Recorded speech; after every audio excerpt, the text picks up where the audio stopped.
మీరెప్పుడైనా గమనించారా? Indian army, Indian navy, Indian air force salute అనేది డిఫరెంట్గా ఉంటుంది. ప్రతి సెల్యూట్ వెనక ఒక మీనింగ్ ఉంటుంది. అవేంటో తెలుసుకుందాం. ఇండియన్ ఆర్మీ సెల్యూట్ అనేది ఎలా చేస్తారంటే, కుడి చెయ్యి నేరుగా నుదిటి దగ్గరకు తీసుకెళ్తారు. చేతి పాం బయటికి కనిపిస్తుంది. దీనర్థం, నా చేతిలో ఆయుధం లేదు, నేను శాంతిగా, గౌరవంగా నిలబడ్డాను అని అర్థం. ఇండియన్ నేవీ సెల్యూట్ అనేది ఎలా చేస్తారంటే, చేయి కొంచెం వంకరగా ఉంటుంది. పాం నేలవైపు చూస్తుంది.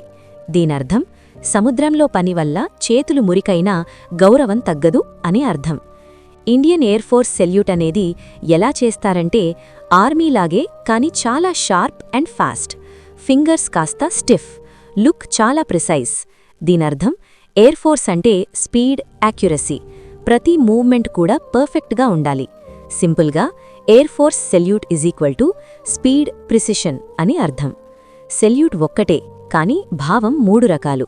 మరిన్ని ఇంట్రెస్టింగ్ ఫ్యాక్ట్స్ కోసం VJC ట్రెండ్స్ని సబ్స్క్రైబ్ చేసి ఫాలో అవ్వండి. Thank you for watching.